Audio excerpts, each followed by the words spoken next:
This show is sponsored by clickinproperties.in, a complete real estate solution.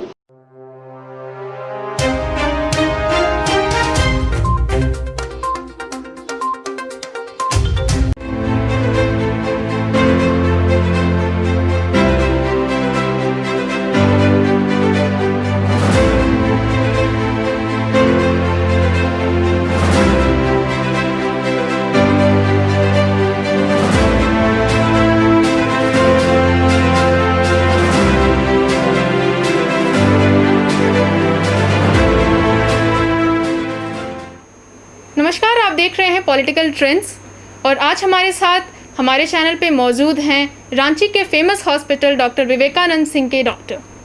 तो आइए इस video में हम बात करते हैं कि कोविड सिचुएशन में यानी कि कोरोना महामारी में जिस तरह से उसने पूरे विश्व को अपनी चपेट में ले लिया है, यहाँ के विवेकानंद हॉस्पिटल के डॉक्टर्स का क्या कहना है। आज हमारे साथ मौजूद हैं विवेकानंद हॉस्पिटल के डॉक्टर सतीश। डॉक्टर सतीश से अभी पूछते हैं कि कोरोना वायरस में पेशेंट को लेकर और अर्थव्यवस्था को लेकर उनका क्या कहना है।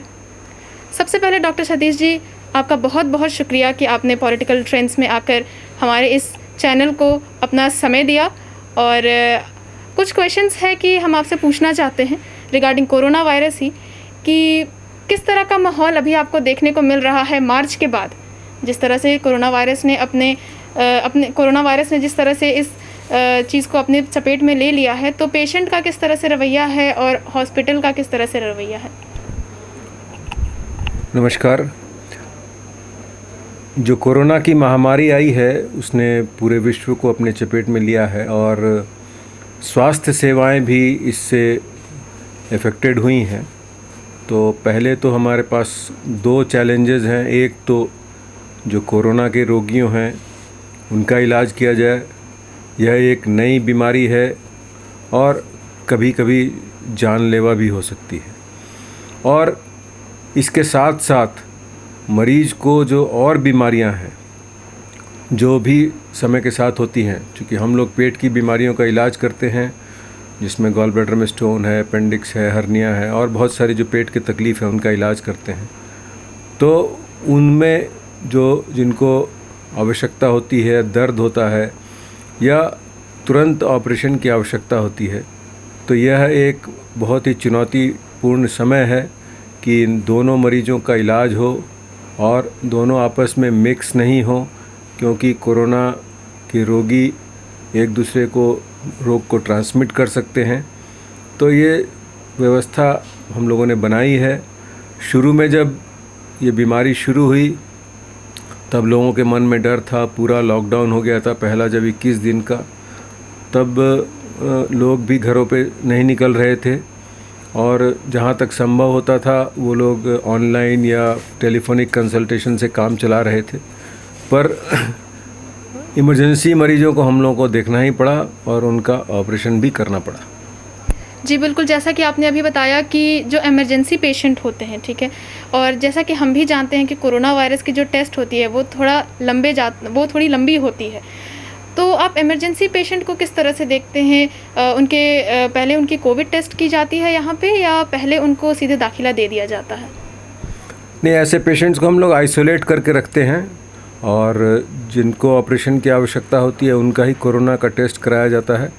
और जिनमें कोरोना के लक्षण भी साथ में पाए जाते हैं, साथ में अगर बुखार है या खांसी है या ऐसा कुछ है, तो फिजिशियन की राय लेकर के उनकी जांच कराई जाती है और फिर उनका दोनों चीज़ों का इलाज भी होता है। ऐसे बहुत सारे मरीज़ भी आए हैं जिनको कोरोना भी है और साथ में अन्य बीमारी भी है। तो सतीश जी, आप हमें हमारे दर्शकों को ये बताइए कि ये हॉस्पिटल आप कितने साल से रन कर रहे हैं? ये लगभग 15 वर्षों से हम लोग इस हॉस्पिटल को चला रहे हैं, जहाँ मुख्यतः लैप्रोस्कोपिक सर्जरी, एंडोस्कोपी और पेट की बीमारियों का मुख्य रूप से इलाज होता है।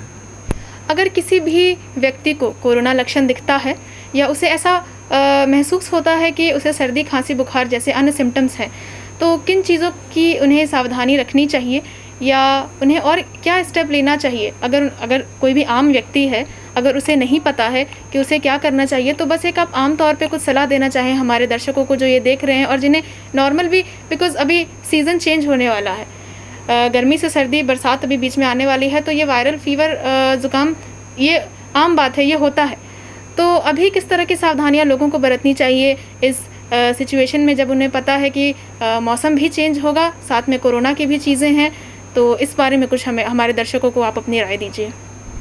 जब भी ऐसा कोरोना का शक हो तो वैसे मरीज़ को अपने और लोगों से थोड़ा आइसोलेट करना चाहिए, बाकी लोगों से अलग हो जाने का प्रयास करना चाहिए।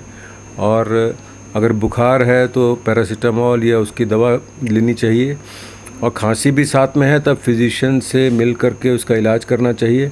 और अगर शक है तो कोरोना का टेस्ट अवश्य कराएं। बहुत सारे लोग टेस्ट कराने से हिचकते हैं कि पॉजिटिव आ जाएगा तो हमको 15 दिन घर में बंद रहना पड़ेगा, लेकिन ऐसा नहीं है। अगर बीमारी को फैलने से रोकना है तो टेस्ट कराने चाहिए।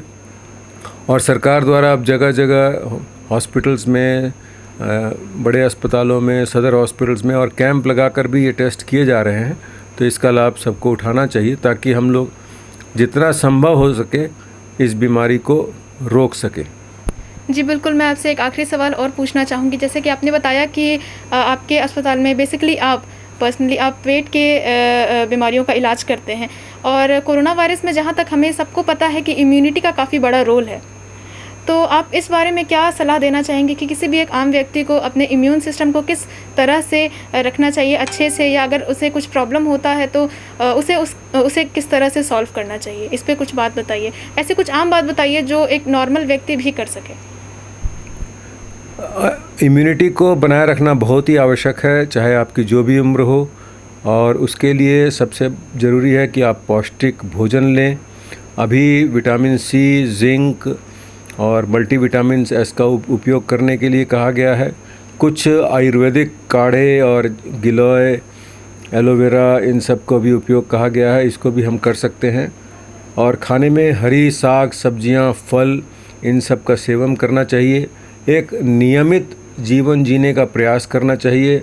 स्ट्रेसफुल लाइफ नहीं होना चाहिए। जो पहले की हमारी भागम भागा की लाइफ थी, ये अपने आप में एक स्ट्रेस है। कोरोना ने बहुत सारा स्ट्रेस हमको दिया है।